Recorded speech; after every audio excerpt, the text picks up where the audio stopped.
Se você está pensando em aplicar para o EB2NW, muito cuidado, porque muita gente por aí pode estar te vendendo a ideia errada, porque só falam de diploma, de currículo, publicações, mas deixam de lado o que realmente decide um caso, o seu Proposed Endeavor, que é a prova que seu trabalho merece o National Interest Waiver. E neste vídeo eu vou te mostrar os critérios reais do EB2NW, o que acontece depois de uma aprovação do I-140, os riscos de um ajuste de status, os cuidados que você deve ter em uma entrevista consular e o que fazer caso venha uma negativa. E por que hoje o foco não deve ser tão falado aí, Combo Card, e sim uma aprovação sólida de um I-140 e, obviamente, o objetivo final, que é o Green Card. EB2NW não é apenas sobre currículo, não é apenas ter um grau avançado, uma habilidade excepcional. Isso tudo é o piso, não é o teto, porque o coração, o núcleo do EB2NW, de qualquer caso o EB2NW, é o National Interest Waiver. Quantas vezes aí você, talvez aí que está me assistindo agora, você já deve ter conversado com algumas pessoas no mercado aí sobre esse tipo de visto e essa pessoa vai lá e te apresenta apenas aqueles critérios do Exceptional Ability e fala, você só precisa ter no mínimo 3 de 6 ou 7 critérios aqui das habilidades excepcionais e você vai ganhar um EB2NW. Você tem 10 anos de experiência? Aí, tá vendo? Já é o suficiente. Ou se você tem um curso de tecnólogo, ou se você tem cartas de recomendação sobre o seu trabalho, se você recebe um salário acima da média, às vezes eles abrem até a página ali do USCIS e te mostra só aquela parte ali do Exceptional Ability, né? Que tem aqueles 6 critérios e o 7º critério ali, que é o catch-all ali, né? O Comparable Evidence, né? Evidências comparáveis. Te mostro aquilo ali e te vende talvez uma ilusão de que o EB2NW seria só aquilo ali. Talvez realmente você seja um bom profissional, você teria talvez uma boa chance em um EB2NW, mas você tem que entender o que está por detrás de um EB2NW, né? Os obstáculos, as dificuldades, as complexidades aí de um EB2NW. Muitas vezes também chegam para você tem um bacharelado? Aí você fala, tenho, sou bacharel em administração e no mínimo 5 anos de experiência pós-bacharelado?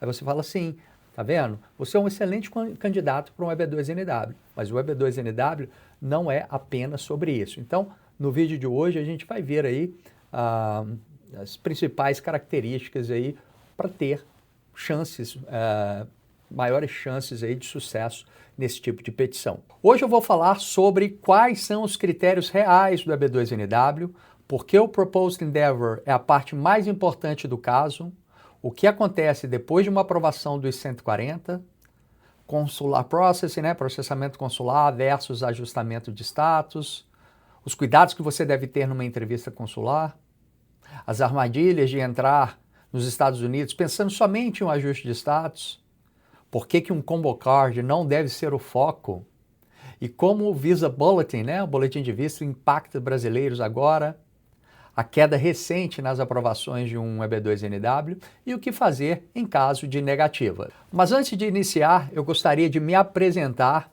Para quem não me conhece ainda, o meu nome é Mark Moraes, sou advogado e professor de imigração, tenho um escritório localizado em Miami, na Flórida, e eu sou o único brasileiro a ter trabalhado nas 3 maiores agências de imigração do governo federal americano.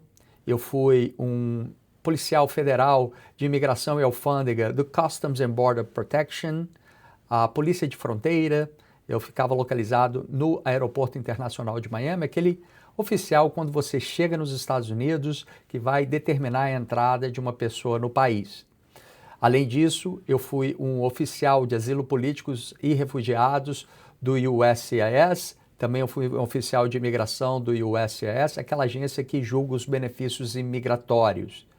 Eu também fui um promotor de imigração do ICE, nas cortes federais.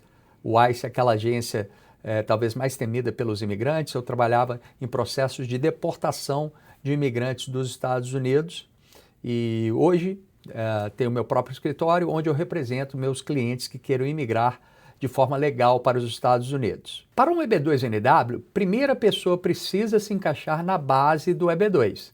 É ter um Advanced Degree, grau avançado, ou ter habilidades excepcionais. Mas isso sozinho não ganha caso, né? O próprio USCIS reforça que se você se qualifica ali na classificação EB2, não significa que automaticamente você se qualifica para o National Interest Waiver, isenção por interesse nacional, tá? Então, muita gente aí acaba te vendendo a ideia de que o EB2NW bastasse apenas preencher esses critérios objetivos, ter um grau avançado ou ter habilidades excepcionais. E isso está incompleto. Você precisa ter isso, mas não apenas isso. Esses critérios, eles só são a porta de entrada. O verdadeiro julgamento acontece ali no NW, dentro do padrão do DANASOR, né? Primeiro, o seu Proposed Endeavor precisa ter um mérito substancial e uma importância nacional. Segundo, você precisa demonstrar que você está bem posicionado profissionalmente para avançar com tais projetos. E terceiro, que você precisa mostrar que no balanço final vale a pena para os Estados Unidos dispensar da necessidade de uma oferta de trabalho e de ter que passar pelo crivo do Departamento de Trabalho na certificação laboral. Entenderam aí que essa segunda parte do NW ela é muito mais crítica? Por quê?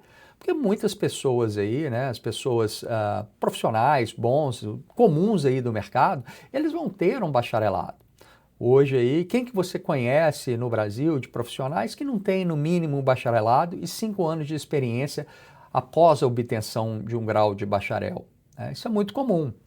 Mesmo aqueles que não têm um chamado grau avançado, muitos ali vão se qualificar na parte do habilidades excepcionais, que são 6 critérios, né? Dentre esses 6 critérios, você precisa ter no mínimo 3, 10 anos de experiência na sua área, ser membro de associações profissionais, mesmo que você não tenha um bacharelado, que você tenha cursos que você tenha feito ao longo da sua carreira para se qualificar, enfim, curso de bacharel, curso técnico, todo tipo de curso que você fez poderia encaixar ali, ter salário, remuneração acima da média. Muitas vezes a média do Brasil, infelizmente, é uma média mais baixa e profissionais aí, medianos conseguem comprovar essa salário e remuneração acima de uma média, né? Você ter cartas de recomendações, enfim. Então, isso aí é o mínimo, né? A porta de entrada. É como se o governo, você bate na porta e o governo vai olhar pelo olho mágico ali e vai decidir se vai abrir a porta para conversar com você. E aí ele vai ver ali, olha, tem no mínimo um bacharelado com no mínimo 5 anos de experiência, ou tem ali 3 dos 6 critérios ali das exceptional abilities. Vou abrir a porta para trocar uma ideia com ele aqui. Isso é só o mínimo. Mas depois tem aquele guardião ali, depois que ele abriu a porta, e ali sim é que mora o perigo. Ali é sim que mora o núcleo do EB2NW, onde você vai ter que demonstrar qual que é a sua ideia para os Estados Unidos e por que os Estados Unidos deveria te dispensar da necessidade de ter uma oferta de trabalho de um empregador americano, de ter que passar pelo longo e demorado processo de certificação laboral. Hoje, uma empresa americana que quer contratar um profissional, ela pode ir ali na esquina e contratar, se tiver autorização para trabalhar nos Estados Unidos. Não precisa dar satisfação nenhuma para o Departamento de Trabalho, né? Ao passo que, se essa mesma empresa quiser contratar um estrangeiro que não tem autorização para trabalhar nos Estados Unidos, aí sim vai ter que passar por essa certificação laboral. É um processo longo.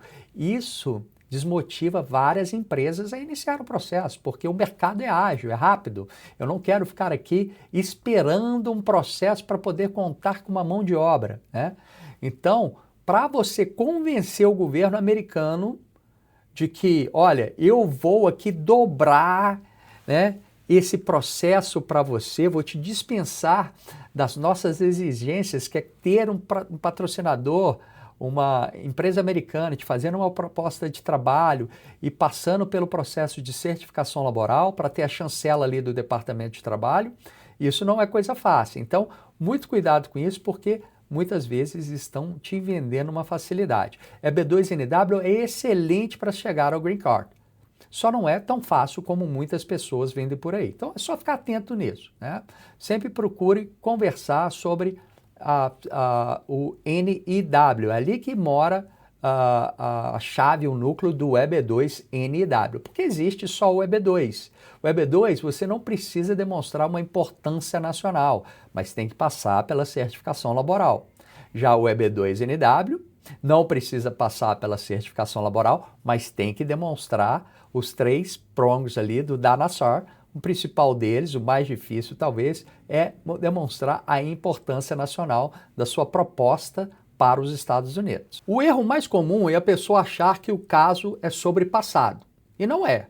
O passado serve para provar uma credibilidade, mas o caso é sobre o futuro, o que exatamente você vai fazer nos Estados Unidos. Porque isso importa em escala nacional e porque você é a pessoa certa para executar esse plano. Então, muito importante, né, que o Proposed Endeavor não é sobre cargo, não é, eu sou engenheiro, ou eu sou médico, eu sou advogado. É um plano profissional claro, com um impacto identificável. Quanto mais específico, quanto mais coerente e demonstrável, melhor, né? Então, o currículo, muitas vezes, ele impressiona, mas o Proposed Endeavor é que convence. Então, não é sobre, muitas vezes, as pessoas chegam e falam, me falaram que eu sou engenheiro, ou eu sou, sei lá, militar, ou eu sou médico, ou eu sou matemático. Não, isso é bom, óbvio, né? Quem tem uma boa carreira já é um bom indício, um pontapé inicial aí, mas não é tudo, porque não quer dizer que o fato de você ter alcançado coisas no passado não quer dizer que você vai alcançar os mesmos resultados no futuro. Obviamente, fica muito mais fácil você montar um plano, né, um Proposed Endeavor, uma proposta de empreitada nos Estados Unidos, porque você já conhece como funciona, você já conhece da sua indústria, né, do seu núcleo, do seu setor ali. Mas é muito comum, e esse é um erro muito comum das pessoas acharem que é sobre cargo, é sobre título, é sobre profissão, e não é, tá? Tem profissões que muitas vezes pode ter um apelo melhor, né, pelo governo americano, certas áreas mais estratégicas, né, mas não é somente sobre... você pode ser um excelente engenheiro e ter um plano, uma proposta fraquinha, né, bem simplista aqui para o governo. Olha, eu não entendo isso como sendo de importância nacional para os Estados Unidos. Então tem que ficar bem claro aí o que você pretende fazer no futuro. O bom do EB2NW, diferente de outros tipos de vistos, é que é um processo especulativo. Por quê? Vamos dar como exemplo um visto E2, que é o de investidor, né, para quem tem alguma cidadania de algum país que faz parte de um tratado de comércio e navegação com os Estados Unidos. Não é o caso do Brasil, mas muitos brasileiros têm dupla cidadania com algum país, por exemplo, da Europa. Tá? No caso de um E2, você tem que ter feito muitas coisas já, o investimento, já ter colocado em prática ali, antes de pedir o visto. No caso da EB2NW é diferente. Você não precisa ter colocado uma palha sequer, né, um alfinete aqui nos Estados Unidos. Às vezes você nunca pisou nos Estados Unidos, mas você tem um plano interessante para o país e aí sim você pode convencer o julgador. Então, no caso do EB2NW, é um visto mais especulativo. Eu irei fazer isso caso o meu visto seja aprovado. Tá? Então você está vendendo ali, você está fazendo meio que um pitch de vendas, né, para o julgador ali. Se eu for aprovado, eu irei fazer isso nos Estados Unidos e eu tenho condições de fazer isso porque veja aqui toda a minha experiência. Aí sim entra o seu passado. Aí sim entra o que você já fez. Né? Agora, se você não conseguir quantificar, qualificar ali para o oficial o que você pretende fazer nos Estados Unidos, o fato de você ser um bom profissional, por si só, não vai aprovar seu EB2NW. Tá, mas o que acontece depois da aprovação do I-140? Consegui, o mais difícil ali, meu I-140 do EB2NW foi aprovado, né? Normalmente tem dois caminhos. Ou você vai pelo processamento consular, se a pessoa vai fazer essa etapa final fora dos Estados Unidos, ou via ajustamento de status, obviamente, se essa pessoa for elegível para ajustar status dentro dos Estados Unidos, né? E em ambos os casos, o boletim de vista que determina aí como vai funcionar esse prazo final. A aprovação do I-140, ela não é o Green Card. Ela reconhece que uma petição imigratória foi aprovada, mas depois disso aí tem a etapa final, né? O consulado, ajuste de status, dependendo de onde a pessoa está e da estratégia, né, traçada ali juntamente, espero que juntamente com advogado devidamente licenciado nos Estados Unidos. Então, na hora que você for ou para um processo consular através do National Visa Center ou ajustamento de status, o governo vai ver qual a base para você chegar a uma residência permanente. Eu tive meu I-140 de um EB2NW aprovado. Ok, tá. E tem ali o I-140 aprovado. Tem disponibilidade de vistos? Aí você vai verificar, né, o governo vai verificar se, com base na sua data de prioridade, o que é a data de prioridade? É a sua senha. É o dia que você protocolou o seu I-140, o dia que o governo recebeu a sua petição I-140 do EB2NW. Aquilo ali é a sua data de prioridade, seu lugar na fila. E por que aquilo é importante? Que vai comparar qual que é a sua senha, seu lugar na fila, sua data de prioridade, versus o boletim de vistos. O boletim de vistos é uma publicação mensal do Departamento de Estado americano, demonstrando ali a disponibilidade de vistos, porque não tem vistos infinitos, né? Tem cotas de vistos. Então, quando tem mais pedidos de uma determinada categoria do que vistos disponíveis, vira uma fila de espera. E essa fila, ela pode andar, retroagir, ficar estagnada. Então, um boletim de vistos, muitas vezes, se torna uma dor de cabeça para as pessoas, mesmo depois de ter um I-140 aprovado. Porque se tem muitos pedidos, essa fila pode demorar mais a chegar à sua data de prioridade, né? Hoje nós estamos aí falando em meses de março de 2026, abril de 2026, onde desde dezembro ali de 2022, que a gente não tem um momento tão favorável no boletim de vistos, tá? Mas por que esse momento favorável no boletim de vistos? Talvez esse seja até um tema para um outro vídeo. É porque também, neste ano de 2026, a gente iniciou com uma surpresa ali do governo americano suspendendo a emissão de vistos de imigrante, né, feitos via consular. Para quem está nos Estados Unidos, via ajustamento de status, não tem essa suspensão.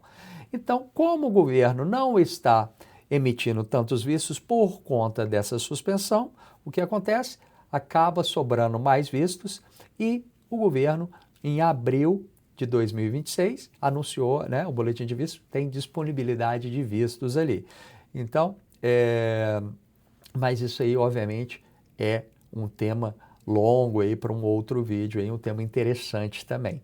Mas aí que fica o ensinamento aqui não basta ter um I-140 aprovado, o I-140 é muita coisa, significa muito. Sem um I-140 aprovado, não acontece mais nada dali em diante. Mas também o governo vai verificar se você pode receber um Green Card, mesmo tendo um I-140 aprovado.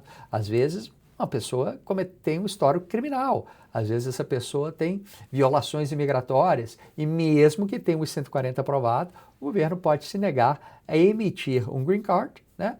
Porque não basta ser um bom profissional, tem que ser uma pessoa decente, digna, com um histórico, né, bom, aí, uma ficha limpa, muitas vezes aí, para conseguir chegar à residência permanente. Na entrevista consular, coerência é tudo. O oficial ali, ele vai prestar atenção se a sua história profissional bate com a petição, se a documentação está toda alinhada, se não há indícios ali de inconsistências, Se a pessoa está transmitindo clareza ali sobre trajetória profissional, os planos propostos.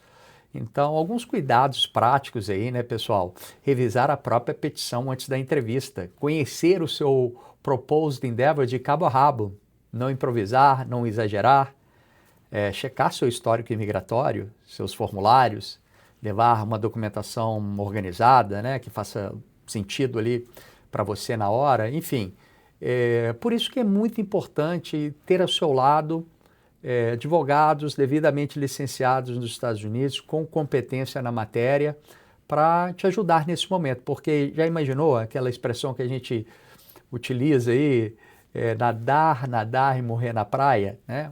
Teve talvez a parte mais difícil de um EB2NW aprovada, que é o I-140, para chegar na hora da entrevista e ter algum problema, ter alguma inadmissibilidade, ou o governo americano decidir enviar o seu processo de volta para o USCIS. Isso acontece com uma certa frequência, pessoal. E quando eu vou ver, são erros básicos ali que cometeram, né? As pessoas acabam consultando-se comigo depois que o problema já foi concretizado ali, e vamos avaliar por que chegou a esse ponto, e a gente vai ver que muitas vezes não tinha um profissional licenciado nos Estados Unidos, não era advogado, era alguém que talvez aprendeu ali a fazer um EB2NW em um vídeo de YouTube e só sabe ali o básico, feijão com arroz, mas na hora que a coisa complica, né, não tem... eu tive uma cliente que veio até a gente e a gente ajudou a resolver um problema sério, e ela fez uma analogia comigo. Ela falou: Mark, se eu for fazer um procedimento médico básico, eu quero estar num grande hospital, mesmo sendo básico, porque se tiver algum problema ali comigo, aquela instituição vai estar melhor preparada para me socorrer, né? Mas eu não utilizei esse mesmo pensamento que eu tenho com o meu processo imigratório. Eu tive a petição aprovada, mas na hora ali deu um problema e eles não sabiam o que fazer. Estavam extremamente perdidos ali, você via que era falta de conhecimento. E realmente, infelizmente, foi uma situação ali que daria para ser remediada antes do problema ter acontecido. Então, tenha sempre ao seu lado, pessoal, profissional aí, devidamente licenciado, com experiência ali em determinados tipos de visto. E se o processo foi feito como ajuste de status? Porque tem muita gente aí que vende ajuste de status quase que como um atalho automático, e não é. Ajuste exige estratégia e tempo. Entrar nos Estados Unidos com uma lógica incompatível com o seu status de entrada pode gerar um problema sério depois. E não é porque existe possibilidade de autorização de trabalho, ou combo card aí, que isso deve virar o centro da sua decisão, né? Na verdade, o foco é sempre na petição forte e possibilidade de chegar ao Green Card, e não vir para os Estados Unidos a qualquer custo apenas para pedir um combo card, né? O combo card é apenas acessório. O objetivo principal tem que ser a aprovação limpa do seu caso, né, do seu I-140, do EB2NW. Então, principalmente em momentos atuais aí, com o Visa Bulletin, né, o boletim de vistos, por muito tempo, pela primeira vez aí, estando disponível para pessoas poderem dar a entrada, estando aqui dentro dos Estados Unidos, com o I-140 junto com o ajustamento de status, tenho visto aí muitas pessoas convidando as pessoas: entrem nos Estados Unidos, venham com seus vistos de turista para dar entrada aqui nas suas petições de EB2NW junto com o ajustamento de status. Vocês estão se colocando em um risco sério. Você nunca quer ser aquela pessoa que o governo pegou ali para falar que cometeu fraude ao entrar nos Estados Unidos utilizando um visto de turista, porque essa não é a finalidade do visto de turista, para entrar nos Estados Unidos e dar entrada com uma petição que possa levar ao Green Card a fazer via ajustamento de status.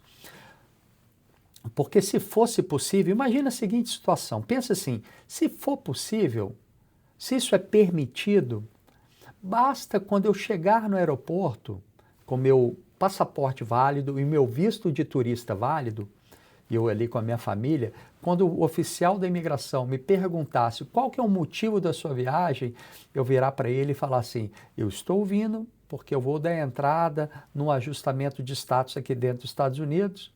Fiquei sabendo aí que o EB2NW está aberto aí para isso. Se fosse verdade, bastaria eu contar a verdade para aquele oficial. Ele, opa, seja bem-vindo aos Estados Unidos, não se esqueça de protocolar o seu ajustamento de status. Mas fale a verdade para o oficial que você está vindo para fazer isso, se você não vai ser deportado dali mesmo. Vão cancelar seu visto e te mandar de volta e você ficar automaticamente barrado ali por 5 anos. Então, muito cuidado com isso. Às vezes, essa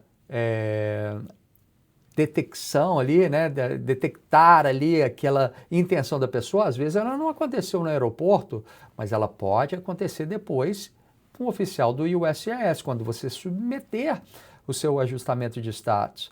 E não vem com essa, é só eu aguardar 90 dias, todo mundo fala que é só aguardar 90 dias. Não, o USCIS não tem que obedecer à regra dos 90 dias. O USCIS é a totalidade das circunstâncias. Pode ser vários meses depois. Se todos ali os fatos que norteiam aquele caso ali demonstrar que possivelmente essa pessoa entrou com essa intenção pré-concebida, o oficial pode negar sim e dar uma decisão de fraude e você ficar impedido de qualquer benefício imigratório para o resto da sua vida. Então, muito cuidado com isso, ok? Mas se você está pensando em aplicar para um EB2NW ou já está no processo, você precisa entender uma coisa muito importante, que o cenário mudou. E mudou bastante. Entre 2018 e 2022, né, o EB2NW viveu o que a gente chama aí de uma era de ouro, né? Em 2018, essa taxa de aprovação estava mais que 91%. Em 2019, cerca de 90%. Em 2020, teve uma pequena queda ali, mas ainda assim bem alto, 85%. Dados do próprio USCIS, né? Em função ali da pandemia. Em 2021, né, 86%, em 2022 também ali próximo de 90%, ou seja, por vários anos essa taxa de aprovação ficou sempre acima aí de 85%, muitas vezes ali perto de 90%. Mas a partir de 2023 isso começa a mudar, né?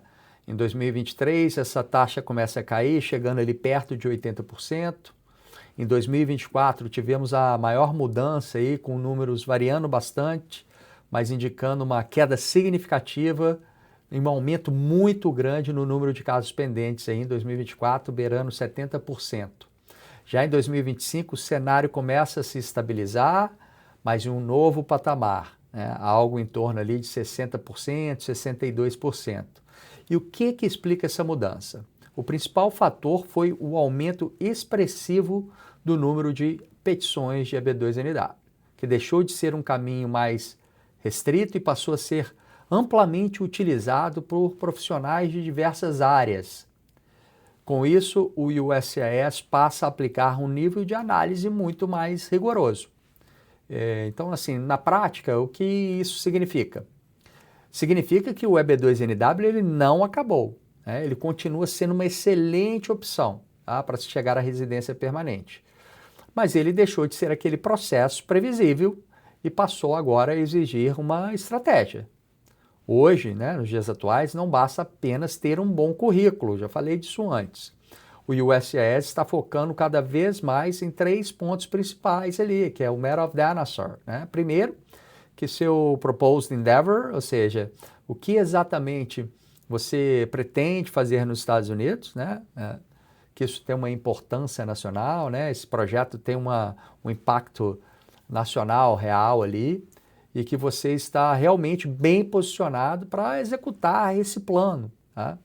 Esses critérios, eles sempre existiram, né? Desde 2016 ali com o Matter of Dinosaur, mas hoje eles estão sendo analisados com muito mais rigor.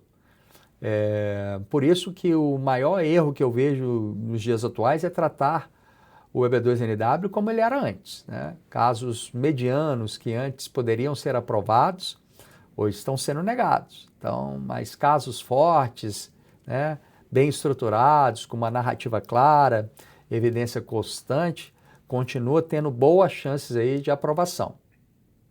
Então a mensagem final é sempre aquela, né? Simples. O EB2NW ele não ficou impossível, ele apenas ficou mais seletivo.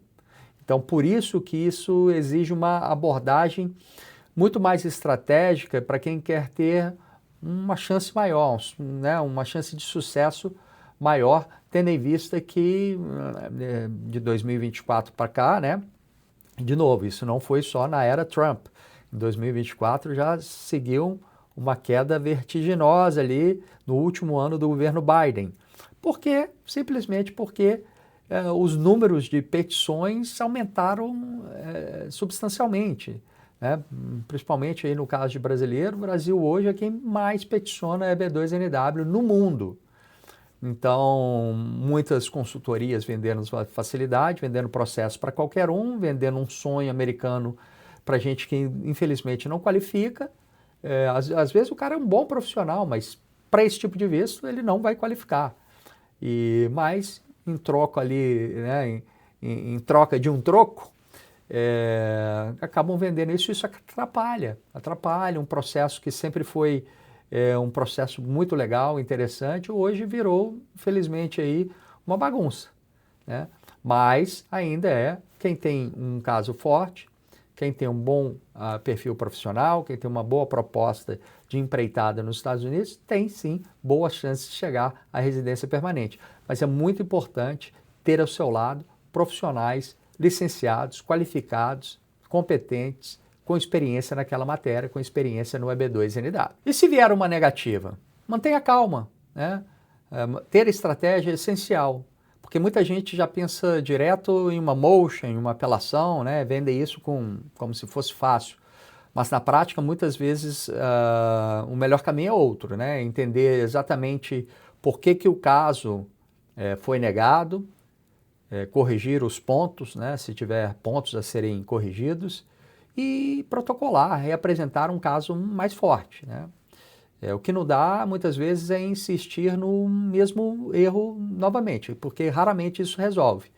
Mas, muitas vezes ali, uma reaplicação pode ser o melhor caminho. Né? Não é raro ver situações em que um processo foi protocolado, foi negado, o mesmo processo, sem colocar uma vírgula a mais, foi reapresentado e aprovado. Né? Por se tratar de um processo altamente subjetivo, como o caso do EB2NW, pode ter oficiais com visão diferente. Não é porque você teve uma negativa que é o fim da linha. Não. Você pode ter uma aprovação. Não significa dizer que é o fim da linha para você. Às vezes um outro oficial pode ter uma outra visão. Mas muitas vezes passa também por uma reanálise ali desse processo para ver se realmente foi protocolado da forma correta. Às vezes, muitas vezes, deixou de explorar pontos importantes aí da sua carreira profissional, enfim. Então, existe sim opções pós-negativa, tá? O EB2NW ele continua sendo uma excelente opção para quem quer chegar à residência permanente nos Estados Unidos. Se você está pensando em aplicar para o EB2NW, então leve isso a sério. Não é só sobre currículo, não é só sobre ter um diploma e não é um processo automático, né? É estratégia, posicionamento e execução. Então, se esse vídeo aí te ajudou a entender melhor o processo, né?